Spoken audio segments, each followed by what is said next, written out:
Assalamualaikum warahmatullahi wabarakatuh. Salam bahagia selalu buat sahabat channel mirisnya kehidupan zaman sekarang. Mari kita simak dan mulai ceritanya. Di sebuah desa kecil yang dikelilingi sawah yang hijau dan angin sepau-sepau, tinggal seorang nenek bernama Siti. Siti adalah seorang wanita tua yang sudah menginjak usia 75 tahun. Wajahnya keriput, tubuhnya mulai membungkuk. Namun semangatnya untuk hidup masih menyala. Dia tinggal bersama anak dan cucunya setelah suaminya, Pak Usman, meninggal dunia 10 tahun yang lalu. Sejak itu, Siti merasa sepi, meski dia selalu berada di tengah keluarga.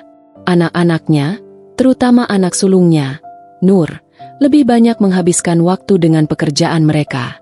Cucunya, Dinda, yang dulu selalu lari-lari memeluknya, kini sudah besar dan sibuk dengan dunia sekolahnya. Namun, Siti tetap setia di rumah, menunggu mereka pulang dengan harapan bisa kembali merasakan kebahagiaan keluarga yang dulu penuh canda tawa. Namun, dalam beberapa tahun terakhir, Siti mulai merasakan adanya perubahan yang menyakitkan. Anak-anaknya, terutama Nur, mulai sering mengeluh dan menuduhnya tanpa alasan yang jelas. "Nek, kenapa gak bisa bantu lebih banyak di rumah?" ujar Nur suatu hari, dengan nada yang lebih kasar dari biasanya. Siti hanya bisa diam. Dia tahu, tubuhnya sudah tak sekuat dulu, namun dia selalu berusaha melakukan apa yang dia bisa. Menyapu halaman, memasak, atau bahkan mencuci pakaian cucunya. Namun, sepertinya itu tidak pernah cukup. Kenapa selalu bikin repot? Kalau ada sesuatu yang hilang, selalu kamu yang disalahkan, kata Nur dengan wajah marah. Kalimat itu datang begitu saja, seolah-olah tak ada kasih sayang yang tersisa untuk ibu yang sudah mengandungnya selama 9 bulan. Siti hanya menunduk, merasakan air mata yang mulai menggenang di pelupuk matanya. Siti tak pernah mengerti mengapa anak-anaknya mulai menjauh. Mereka yang dulu selalu memanggilnya dengan penuh kasih, kini hanya datang ketika mereka butuh sesuatu. Nenek yang selalu siap memberikan kasih sayang, kini menjadi orang yang hanya dituduh dan disalahkan tanpa henti. Di suatu malam yang sepi, saat anak-anaknya sudah terlelap dalam tidur mereka, Siti duduk di pinggir tempat tidurnya. Matanya menatap kosong keluar jendela, menatap bintang-bintang yang bersinar redup di langit. Dia bertanya pada dirinya sendiri, "Apa salahku?" Hari-hari berlalu dengan peluh dan air mata yang disembunyikan di balik senyum Siti. Setiap kali dia disalahkan, dia hanya bisa diam dan merasakan luka yang semakin dalam. Nur, anak sulungnya, adalah orang yang paling sering mengkritik dan menyalahkannya. Namun, bukan hanya anaknya, cucunya, Dinda, yang dahulu selalu memanggilnya dengan panggilan penuh kasih, kini jarang sekali menyempatkan diri untuk berbicara dengannya. Suatu hari, Siti sedang duduk di ruang tamu, menunggu Nur dan Dinda pulang. Waktu sudah sore, dan suasana desa yang biasanya tenang kini terasa lebih sunyi. Tiba-tiba, Dinda datang dengan wajah cemberut. Tampaknya sedang marah. Siti, yang melihat kedatangannya, segera menyapa dengan lembut. "Dinda, bagaimana hari ini di sekolah? Nenek tadi masak lauk kesukaanmu." "Loh." Namun, Dinda hanya melirik tanpa menjawab, berjalan cepat menuju kamarnya. Siti terdiam. Air matanya mulai menetes, namun dia segera mengusapnya, mencoba menahan perasaan. "Kenapa semua orang menjauh dariku?" batinnya. Dulu, Dinda adalah cucunya yang paling manis, yang selalu berlari memeluknya setiap pulang dari sekolah. Namun, sekarang, Dinda seakan menghindarinya. Keesokan harinya, saat Siti sedang membersihkan rumah, Nur datang dengan wajah yang tampak lelah. "Nek, kenapa rumah ini masih berantakan? Apa kamu gak bisa sedikit lebih rapi?" ujar Nur. Kali ini suaranya lebih tinggi dari biasanya. Siti hanya terdiam, merasa seperti terhimpit oleh kata-kata anaknya yang tajam. Dia sudah merasa capek, tetapi setiap upaya yang dia lakukan selalu dianggap tidak cukup. Setelah Nur pergi, Siti duduk di dapur, memandangi piring-piring kosong yang tergeletak di atas meja. Mengapa semuanya terasa begitu berat? Mengapa keluarganya, yang dulu penuh tawa, kini seolah menjauh darinya? Apa yang salah dengan dirinya? Apakah usianya yang sudah lanjut membuatnya begitu tak berarti lagi? Hatinya hancur setiap kali teringat perkataan anaknya. Tetapi Siti tetap berusaha mengerti. Mungkin Nur sedang stres dengan pekerjaan, atau Dinda sedang melalui masa remaja yang penuh dengan kebingungannya. Namun, saat malam datang dan Siti terbaring di tempat tidurnya, hanya satu yang selalu berputar di pikirannya. Apa salahku? Di luar rumah, angin malam berhembus pelan. Siti memeluk tubuhnya sendiri, berusaha menghangatkan dirinya dengan kenangan-kenangan manis yang dulu pernah ada. Namun, meskipun rumah itu penuh dengan orang, Siti merasa sangat kesepian. Dalam keheningan malam, dia hanya bisa menangis, mempertanyakan dirinya sendiri, dan berharap ada yang bisa melihat dan memahami betapa lelahnya dia. Pagi itu, Siti terbangun lebih awal dari biasanya. Langit masih gelap, dan hanya suara ayam berkokok yang terdengar di luar. Dengan langkah lambat, Siti bergerak menuju dapur. Tubuhnya sudah tidak lagi sekuat dulu, dan rasa sakit di persendian seringkali membuatnya kesulitan untuk bergerak. Namun, dia tetap berusaha memasak sarapan untuk keluarga. Dia tahu, meskipun mereka jarang menghargainya, setidaknya makanan hangat di meja dapat menjadi penghubung antara mereka yang semakin jauh. Saat sarapan selesai, dia dengan hati-hati menata meja makan. Meskipun hanya ada beberapa orang yang akan datang, Siti tetap berharap agar mereka semua bisa berkumpul dan berbicara dengan hangat. Tapi kenyataannya, yang datang hanya Nur dan Dinda, dan keduanya tampak sangat sibuk dengan dunia masing-masing. Nur hanya menyapa sekilas dan langsung duduk tanpa banyak bicara. Dinda, dengan wajah serius, melanjutkan bermain ponselnya tanpa memberi perhatian pada neneknya. "Kenapa, Nek?" tanya Dinda, tanpa menatap Siti, saat neneknya membawakan sepiring nasi goreng kesukaannya. "Kenapa kamu tidak pernah bisa pergi lebih cepat ke dapur?" Semua orang jadi telat. Siti terdiam sejenak, mencoba meredam perasaan yang hampir meledak.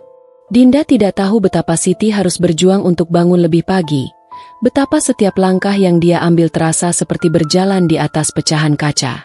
"Maafkan Nenek, Nak," jawabnya pelan. Nenek sudah berusaha, tapi tubuh Nenek sudah tidak sekuat dulu. Namun, kata-kata itu seolah tak didengar. Dinda hanya memalingkan wajahnya dan melanjutkan sarapannya. Siti merasakan hatinya semakin rapuh. Dia merasa tak ada yang mengerti betapa dia ingin dihargai, betapa dia hanya ingin merasa dicintai, meskipun hanya sedikit. Hari itu, Nur kembali pulang larut malam. Siti yang sudah menunggu dengan sabar, mengajak anaknya berbicara. "Nur, kenapa belakangan ini ibu merasa jauh darimu? Apa ada yang salah dengan ibu?" tanya Siti dengan suara yang hampir berbisik, berharap ada sedikit kehangatan dalam percakapan mereka.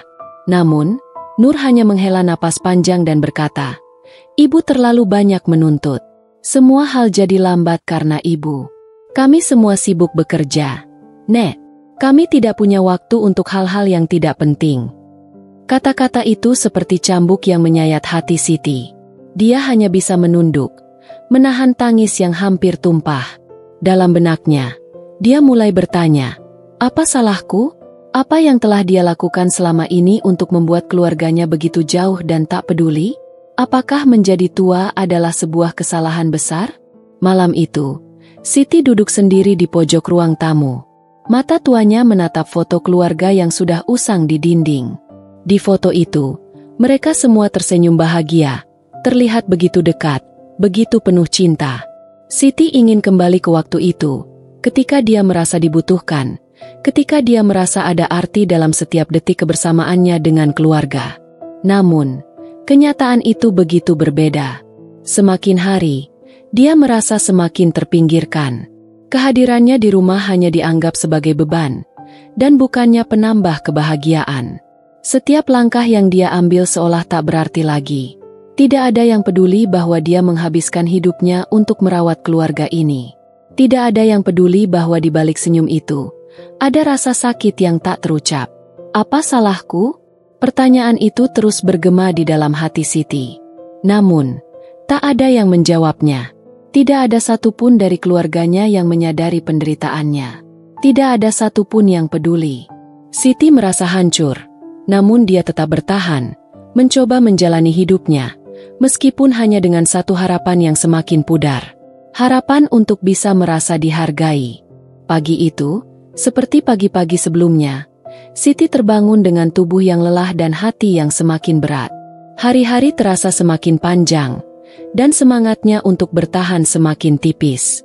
Namun, seperti biasa, dia memaksa dirinya untuk bangun, merapikan rumah, dan menyiapkan sarapan meskipun tubuhnya hampir tak mampu lagi.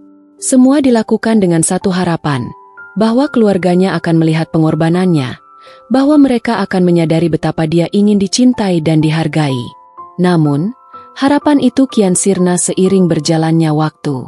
Hari itu, seperti biasanya, Nur dan Dinda datang ke meja makan dengan wajah cemberut dan raut yang tak bersahabat. Nur hanya menyapa sekilas dan langsung sibuk dengan ponselnya. Dinda, yang biasanya lebih ceria, hanya duduk dengan tangan terlipat. Tampaknya sedang terganggu dengan sesuatu yang tidak bisa dijelaskan. Siti, yang sudah merasa lelah, tetap memaksakan senyum, meskipun hatinya hancur. Tiba-tiba, Dinda bangkit dari meja dan pergi tanpa sepatah kata pun. Siti menatap punggung cucunya yang semakin jauh, merasakan kesepian yang mendalam. Tanpa sadar, air matanya mulai jatuh, tetapi dia buru-buru mengusapnya. Dia tidak ingin menunjukkan kelemahannya. Dia sudah terlalu sering disalahkan dan tidak dihargai, tetapi dia tetap berusaha bertahan, meskipun rasa sakitnya semakin dalam. Saat Siti duduk kembali di ruang tamu, tiba-tiba Nur menghampirinya. Dengan wajah yang terlihat lelah dan marah, dia berkata, "Nek, kenapa nggak bisa sedikit lebih mengerti? Kami semua sudah capek bekerja. Kenapa kamu selalu saja meminta perhatian lebih? Apa kamu nggak bisa sedikit lebih mandiri?" Kata-kata itu membuat jantung Siti seakan berhenti berdetak. Selama ini, dia sudah berusaha semampunya, namun bagi anaknya, itu tidak pernah cukup. Semua yang dia lakukan seakan sia-sia. Tidak ada yang mengerti apa yang dia rasakan. Semua hanya menuntut lebih tanpa melihat bagaimana Siti berjuang untuk tetap ada di samping mereka, walaupun tubuhnya sudah semakin rapuh. Siti menunduk, menahan air mata yang hampir tumpah. Dia merasa seperti tidak ada tempat lagi untuknya di dunia ini. Di depan anak dan cucunya, dia merasa seperti sebuah bayangan yang tak diinginkan. "Apa salahku?" bisiknya pelan. Namun, tak ada jawaban. Tak ada yang peduli dengan pertanyaan itu. Hari itu, setelah makan malam selesai, Siti pergi ke kamar tidurannya. Langkahnya sangat pelan, seperti orang yang kehabisan tenaga. Di dalam kamar yang sederhana itu, dia duduk di sisi tempat tidurnya, menatap jendela yang sedikit terbuka. Angin malam masuk, menerpa wajahnya yang sudah berkeriput. Siti merasakan sejuknya angin malam, tetapi hatinya tetap terasa hampa. "Anakku, cucuku, mengapa kamu tidak melihatku lagi?" pikirnya, sambil memandangi foto keluarga yang ada di meja kecil dekat tempat tidurnya. Foto itu diambil ketika anak-anaknya masih kecil, ketika mereka penuh dengan cinta dan tawa. Wajah mereka begitu ceria, penuh harapan. Namun sekarang, semua itu sudah berubah. Mereka jauh, sangat jauh, tak peduli padanya. Siti menarik napas panjang dan memejamkan mata, mencoba menenangkan dirinya. Namun, dalam diamnya, air mata kembali menetes, satu persatu. Semua kenangan, semua pengorbanan yang sudah dia lakukan, semua itu seolah hilang tanpa jejak. Dia merasa seperti telah menghabiskan hidupnya untuk orang-orang yang sekarang bahkan tidak memandangnya dengan penuh kasih. Ketika malam semakin larut, Siti terbangun dari tiduran yang seakan hanya menjadi pelarian dari kenyataan. Dia melihat di luar jendela, bintang-bintang bersinar redup. Seperti hidupnya yang kini memudar, tak terlihat jelas. Tetapi di tengah kesendirian itu, ada satu hal yang tetap ada, sebuah doa yang masih Siti ucapkan setiap malam. "Ya Tuhan, beri aku kekuatan. Kalau aku salah, tunjukkan aku jalan yang benar. Kalau aku tidak bisa lagi menjadi apa-apa bagi mereka, tolong berikan aku kedamaian dalam hati."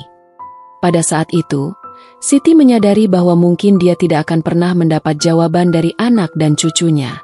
Mungkin mereka tak akan pernah memahami perjuangannya.